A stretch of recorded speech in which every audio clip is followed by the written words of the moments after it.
The music of Caballe and Mercury is immortal and will be admired for generations to come. When you hear both of these names, Montserrat Caballe and Freddie Mercury, Barcelona immediately and invariably comes to mind.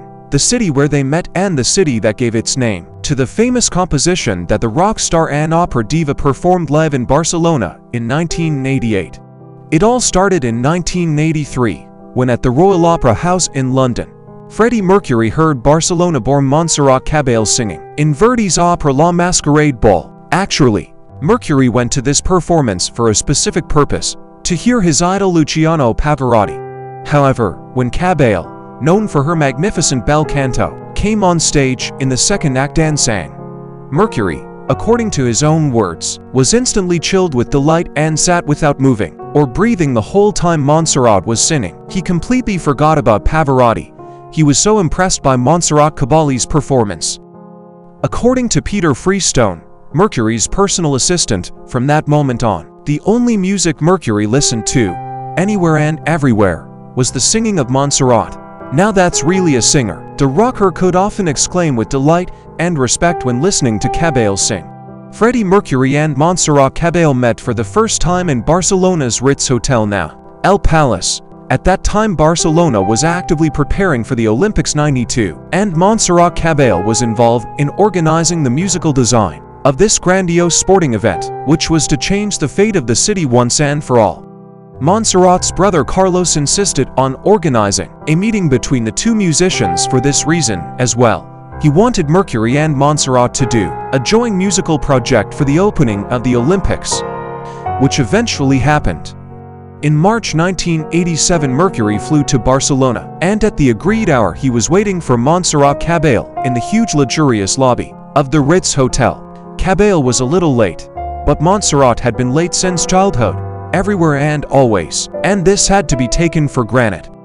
Mercury was visibly nervous, but when Montserrat did show up, they instantly developed a warm and mutually respectful relationship. Both seemed to have known each other for 1,000 years. At least that's how they both described their first meeting.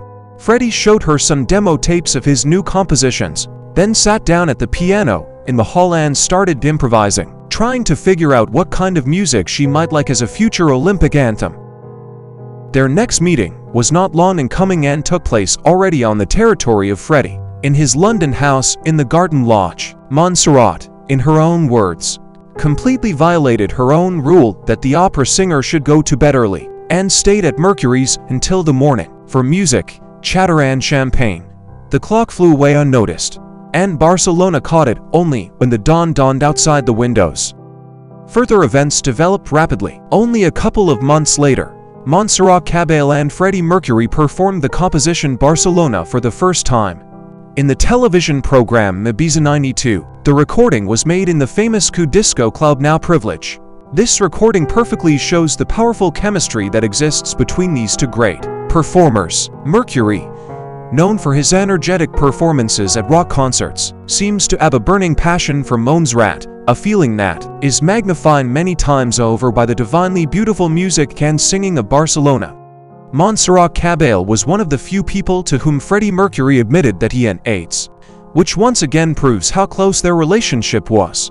For this reason, Montserrat later recalled, everything they did together had a special meaning for both of them. The singer herself felt a painful, piercing feeling, knowing that soon Freddie will not be, and realizing that nothing can be changed in this situation.